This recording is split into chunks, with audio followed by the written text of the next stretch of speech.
Quiet on the set. Camera speed. Sound production, take 1. Action! There's a level of frustration nowadays, my AKAPAD'ers. And this frustration is when I see a fantastic movie, a clear first effort, clear early effort from a filmmaker, or even in this case a film company.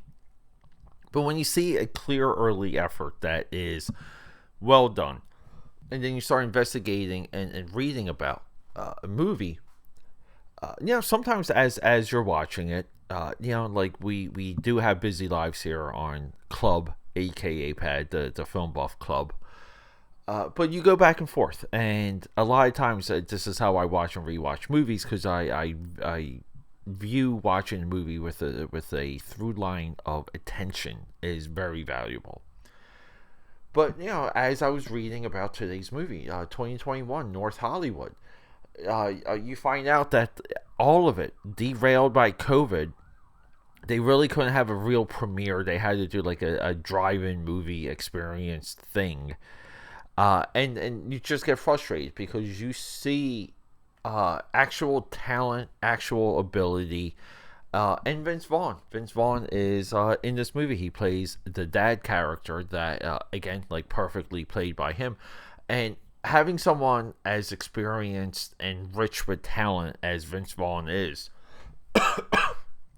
excuse me, he's a good measure with the rest of the cast. And sometimes as a experienced actor, you want the experienced veteran to either play up or play down throughout the production in particular scenes, and sometimes even line by line. We see this a lot. This is why we get a name or two in films for young filmmakers, because it just makes it a little bit easier. So some of it's like young talent, young voice, and in this case, Mikey Alfred,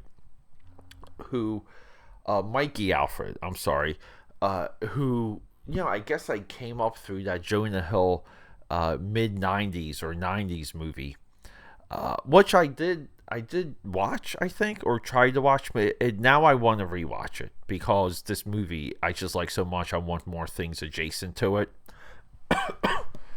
But this essentially is like a first effort, and you surround the first effort with knowledgeable and powerful producers, or either cinematographers and editors. You surround these guys with people that can help them get over the finish line. That's how I view Vince's contribution in this. And what's the story? What's the plot of North Hollywood? This is about skateboarding culture. This is about someone who relatively comes from, slight middle class California, but he wants to be a pro skater. This movie does something that I've seen in so many skateboarding documentaries, AKAPAD'ers. If you guys want to know a little bit more about me, and I guess we're not doing any intro because I'm here. I enjoyed this movie, and we're talking about it. I love skateboarding culture. I live in Philly. I love seeing these kids try and do their jumps. I'll see them try and perform. They are always somewhere in the city where I'm walking. They're shooting. So many skateboard videos, documentaries, YouTube pages have got to come up through Philly, especially during the summertime, because you see them everywhere. Philly has a decent sized skate park in West Philly, right near the Art Museum.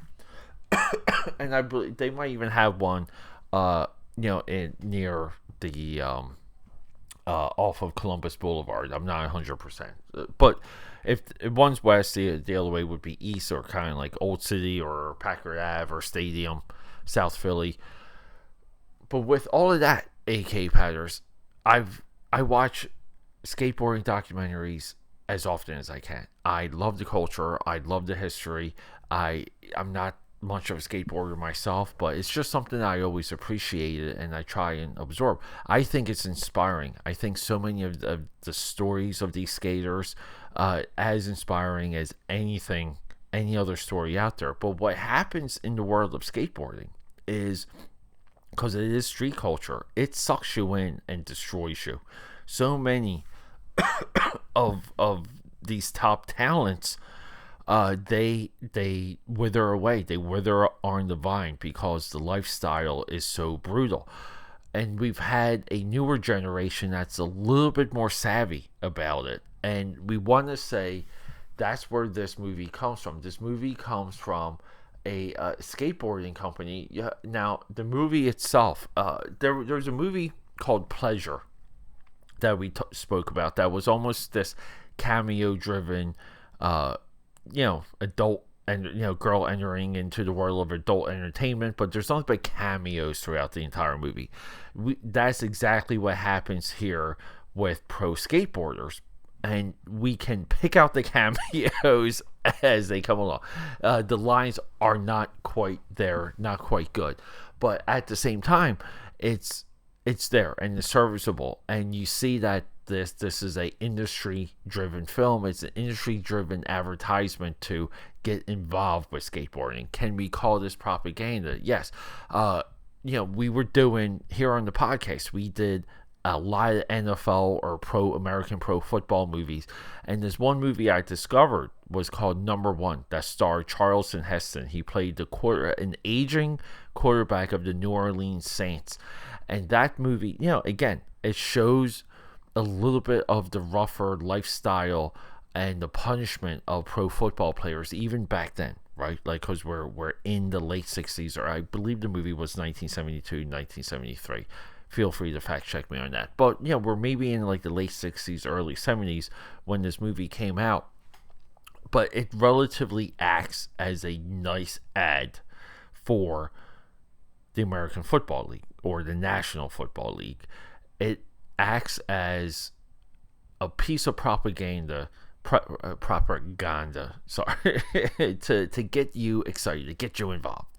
I feel like North Hollywood is that for pro skating. This might be a little bit of a call to arms, because I've seen interviews with people talking about how pro skateboarding has fallen off and how they're trying to get it back, and again, these things ebb and flow, but it's far away from maybe the height. And here in Philly, I remember when the X Games were in Philly, it was such a huge big deal, and just going around the city and seeing some of these events, and they had the skateboarding competition at Love Park. It was like one of the biggest things ever, because there's so many skateboarding videos around that time that featured this one mega jump in Love Park. So guys, like, pre-qualifier, like, I feel like I'm somewhat connected to the culture of skateboarding. I love it. This movie has it's also produced by Pharrell Williams. I don't know if there's any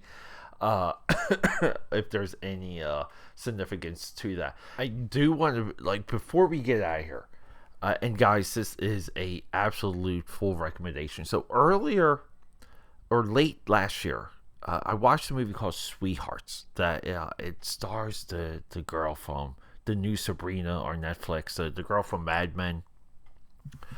It's the movie Sweethearts 2024. It co-stars Nico Haraga. This kid, he's in this movie. In my view, he is electric. He's good. He outacts. He's out natural. He's better on camera than our star, Ryder McLaughlin, who also, I believe, is a pro or semi-pro skateboarder based on his Instagram. But to me, the real acting chops of this movie is seen in Nico. His character is Jay. He's like one of the best friends. He's good. He is going to be a rising star. He's going to be the next something. Mark my words. And this is why we do this podcast, because we want to see new movies, old movies, fresh movies, and we want that fresh talent. We're vampires for it. But AKAPAD'ers, I caught this. This is available on Amazon Prime. Check it out. North Hollywood. Give this movie your attention, because it would have been bigger if it wasn't for COVID. This movie would have been an indie smash. It would have had this movie would have had a following by now. It would be somewhat of a cult movie by now if it wasn't for COVID. I'm happy I found it. I'm happy to bring it to you guys. And no, you don't have to be a fan of professional skateboarding. I think this is a movie that is descriptively of teenage angst. It's a teenage plight. The situations and the trouble that he gets in, this movie doesn't shy away from the darker side of pro skateboarding.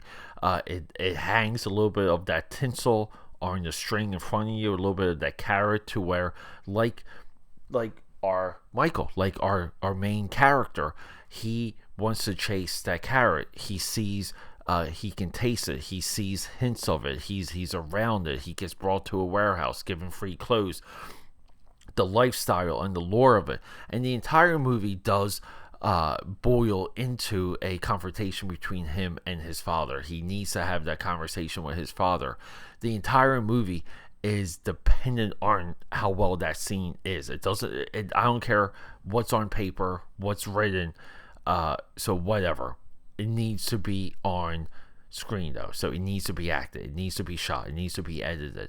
The final conversation with this kid and his father, Vince Vaughn, is absolutely there. We can say it saves the movie or holds the movie up. It's the conversation we're waiting for as he's getting up. And getting up is, excuse me, is a little bit of the street terminology of making your way through the ranks.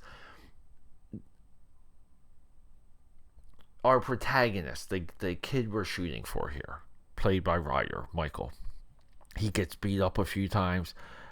He physically is distraught in this movie. We see it on his face. I think that his fights are metaphors. It's all of these really good things, like working for and against each other. We see him like trying to court a girl, like that's not easy, and we do see a little bit of this struggle to where everything he does is just a little bit wrong, a little bit misunderstood, and it comes off so well. Could some of this have been better throughout the experience of the film? Sure, but it's essential. And again, this is a freshman effort. It's got to be there. It's not going to be perfect, but it's there to appreciate, and that's what we did with this one. AKAPAD'ers. I cannot recommend North Hollywood. Okay, that's a wrap.